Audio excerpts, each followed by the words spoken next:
Hi, I'm Cheryl, people and culture consultant, coach, and facilitator, and this is episode 11 of the Wholehearted Hub. Today, we are still talking about vulnerability. I mean, it's a big subject, so we're doing a bit of a twist, though, and today we're going to talk about what vulnerability isn't. And I thought I would start by talking about the big overarching isn't, which is being vulnerable is not being weak.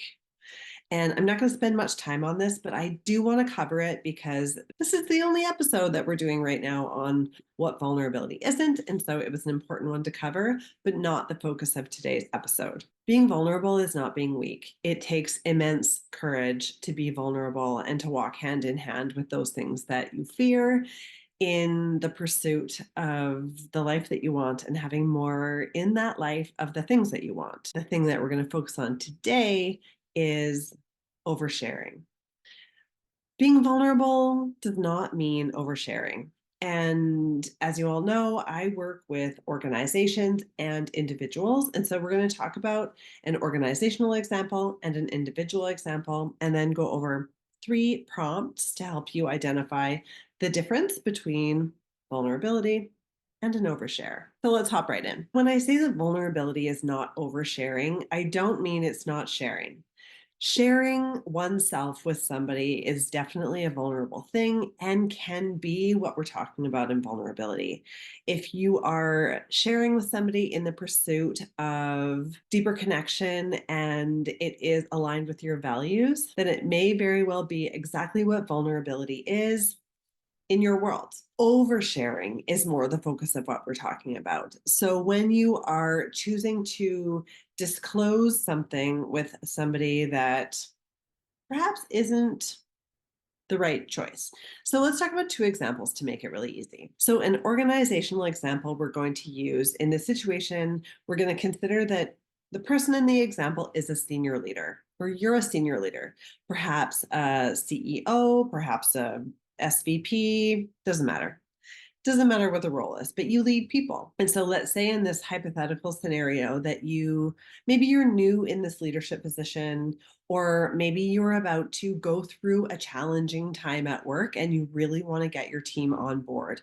And so you want to be vulnerable with them in order to connect and bring them along with you. In my career, I've worked with a lot of leaders where in a situation such as this one, perhaps, they have made the decision that in order to connect with their team, they're going to share something and they choose to go the personal route. Let's use an example of perhaps it is relationship challenges that person's experience, or maybe they're going through a divorce.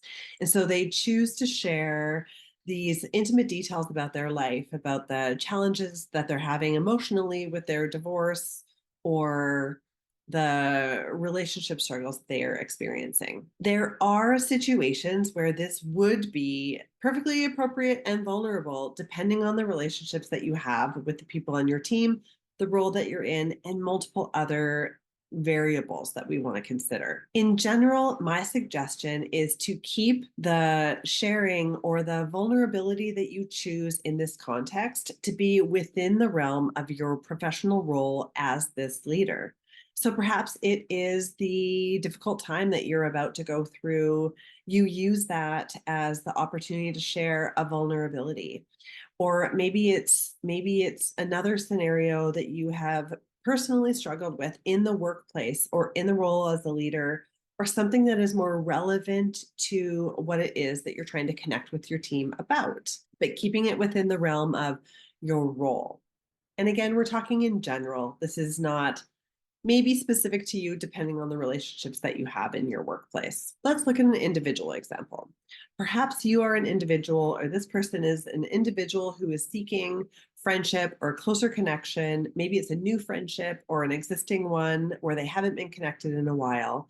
And the choice in the example that's made is to gossip or share very intimate details about a relationship, or maybe embellish circumstances about a particular relationship or something that they're going through in their life. I've experienced this in my life with friendships and myself included, where the temptation to garner that attention from that person is just so good that you end up sharing details that maybe aren't within the boundaries of this relationship. These can turn into an overshare, and sometimes it doesn't work out. In both of these examples, oversharing lacks the essential element of discernment and consideration for boundaries and the feelings potentially of the other person. Vulnerability, on the other hand, involves sharing genuine authenticity and fostering connection and trust with a person. So let's talk about 3 prompts that will help you identify the difference between an overshare and a genuine vulnerable connection. So the first prompt is to reflect on your intentions and motivations for whatever it is that you are sharing with this person, whether it be the organizational or individual example. Take a moment to reflect on why you feel compelled to share this information with this party that you do. Are you looking to seek attention, sympathy, or validation for something that's happening in your life? Or are you sharing with the intention of creating genuine connection, trust, and understanding between you and that person? The second is know your context and your audience. In this, you want to evaluate the appropriateness of sharing certain details with certain people. What is the relationship that you have with them?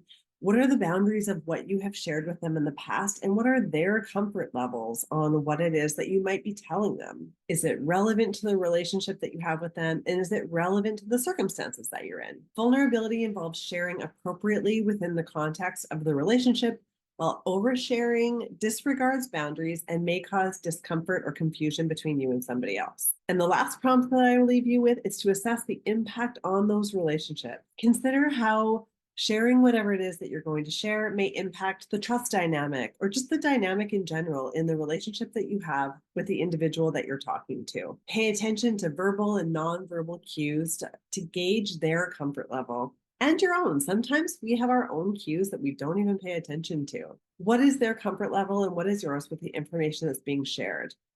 Vulnerability often strengthens connections, fosters empathy and understanding, while oversharing can lead to mistrust or even resentment if it's something that maybe then they think that you would share with others about them too. Reflect on whether what the sharing is will detract from or add to the relationship that you have. So the reflection that I leave you with today is, what are the things that you are comfortable with other people sharing with you? And where does it ground into your values? Where do you notice your own values show up in what you choose to share with other people? It's always interesting to connect our values to the way that we actually operate. Sometimes we ignore them, and it's not on purpose. It's just we get so automated in how we operate. As always, thank you so much for being here. Don't forget to like and subscribe. That way you'll never miss an episode.